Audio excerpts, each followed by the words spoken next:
There is a silent epidemic happening in bathrooms across the globe right now. We call it acid burnout. For the last decade, the skincare industry has sold us on the idea that more is better.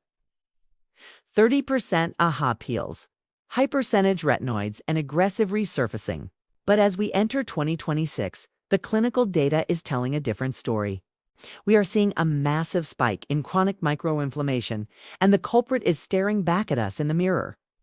You might not see it as a chemical burn. It's more subtle. It's that slight tightness after cleansing that you've started to accept as normal. It's the sudden sensitivity to products you've used for years. It's that persistent dullness that won't go away, no matter how many brightening serums you layer on. On TikTok and Google, the term skin barrier first is exploding. But the mystery we need to solve today is this. Is this just a new marketing pivot to sell us repair creams for a problem the industry created? Or have we fundamentally broken the biological blueprint of our skin? Today, we are moving past the glow talk. We are diving into regenerative aesthetics. We're going to look at the hard data behind why your expensive serums are likely worthless if your foundation is compromised. I am an independent researcher, not a doctor, and in this investigation, we are going to look at why 2026 is the year we stop exfoliating and start defending. My name is Alicia, and please join me. To understand skin barrier first, we have to talk about the stratum corneum. For decades, traditional cosmetics treated this as a dead layer of cells, a nuisance to be scrubbed away to reveal the fresh skin underneath. The 2026 research has completely dismantled that dogma. In the world of skin longevity, we now view the barrier as an intelligent, semi-permeable organ that acts as the primary interface for our immune system. The barrier follows a brick-and-mortar structure. Your corneocytes are the bricks, and the lipids, the fats, are the mortar. Recent data published in the Journal of Regenerative Dermatology shows that when this mortar is disrupted, we don't just lose water, we trigger a cascade known as inflammaging. This is cellular aging caused by chronic, low-grade inflammatory responses. The problem with the current skin barrier first trend is that most brands are just throwing glycerin and water into a jar and calling it a barrier cream. However, the paper trail suggests that effective barrier repair must follow the 3-2-1-1 ratio. 3 parts ceramides, 1 part cholesterol, and 1 part free fatty acids. Without this specific biomimetic ratio, a product can actually dilute your skin's natural lipid balance, making the barrier weaker over time. Furthermore, we are seeing the rise of filaggrin boosters. Filaggrin is a protein essential for the production of your natural moisturizing factor, NMF. If your routine or your environment is suppressing filaggrin production, no amount of heavy moisturizer will save you. You are dealing with a structural deficit, not a temporary lack of moisture. We aren't just moisturizing anymore. We are practicing regenerative aesthetics, teaching the skin to rebuild its own defense systems. Before we audit the cost-to-value ratio of the market's top barrier products, a quick disclosure: I do not accept sponsorships. No brand is paying me to tell you their cream is better than the next. My goal is to analyze the data so you don't waste your capital on marketing hype. If you want to join a community of researchers who value clinical facts over aesthetic packaging, I invite you to subscribe to Only for You. We don't do sales pitches here. We do data. Let's look at the value to cost logic. Currently, luxury barrier repair serums are retailing for $90 to $150. When we analyze the INCI lists, we often find water, silicones, and a ceramide complex that sits below the 1% line, often referred to in the industry as pixie dusting. Now, let's compare this to the ultimate budget staple, Vaseline white petrolatum. In clinical dermatology, pure petrolatum is still the king of occlusion. It reduces TEWL transepidermal water loss by over 98%. In terms of raw protection percent, nothing beats it. However, in the context of skin longevity, Vaseline has a limitation. It is a dumb barrier.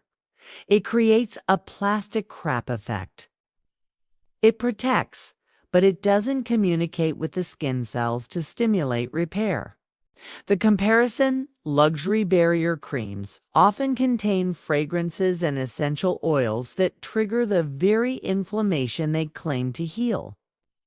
You are paying for the skin feel, not the physiological result. The Vaseline method, excellent for acute damage, the slugging protocol. But it lacks the bioidentical lipids, ceramides, needed for long-term structural integrity. The 2026 value winner, high-density, fragrance-free pharmacy balms that utilize Ectoine and Squalane. These ingredients provide the protection of petrolatum, but with the signal molecules that tell the skin to start its own regenerative process. The data shows that a $15 pharmacy balm with a 3:1:1 lipid ratio outperforms a $120 prestige serum 10 out of 10 times in clinical barrier recovery tests. If you have been over-exfoliating or if you want to optimize for skin longevity, here is the 2026 Barrier First Protocol. This is how we move from fixing to regenerating. Step 1. The non-stripping cleanse. Stop using foaming cleansers that leave your skin feeling squeaky clean. That squeak is the sound of your lipid barrier being dissolved. Use a lipid-based cleansing milk. The goal is to remove debris while leaving the acid mantle pH 4.7 to 5.5 intact. Step 2. The Ectoine mist. Instead of traditional toners, look for mists containing ectoine. This is a stress protection molecule found in extremophile bacteria. It creates a hydration shell around your proteins and cell membranes, protecting them from the 2026 environmental stressors like high-energy visible HEV, light and urban pollutants. Step 3. The lipid loading. Apply your 3:1:1 ratio cream while the skin is still slightly damp. This sandwiches the moisture. If your barrier is severely compromised, use the microdosing method. Apply a very thin layer, wait 5 minutes, and apply a second thin layer. This has been shown to improve absorption better than one thick glob. Step 4. The delivery hack, the seal. For areas prone to inflammaging, like the under eyes and around the mouth, a tiny amount of a petrolatum-based balm over your barrier cream at night. This mimics the natural sebum we lose as we age, providing a secondary defense line. So, what is the verdict on the skin barrier first movement? The data is clear. Our obsession with instant results and aggressive actives has led to a global baseline of sensitized skin. Skin barrier first isn't a trend. It is a necessary correction. In the era of regenerative aesthetics, we have realized that you cannot build a beautiful house on a crumbling foundation. If you are choosing between a new 15% vitamin C serum and a high-quality bioidentical barrier balm, the data suggests you should choose the balm. Why? Because an irritated, compromised barrier cannot effectively process active ingredients. You aren't anti-aging your skin. You're just irritating it.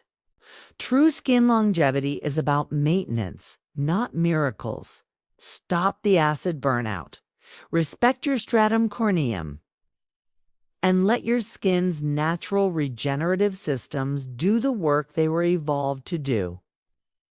I've compiled a list of the specific 3-to-1-to-1 ratio products that passed our lab audit. All of them are under $25 and none of them are sponsored. You can find that breakdown in the Community tab. Until next time, keep researching. Thank you for watching my video, and if you like it, please like and subscribe. Comments are welcome.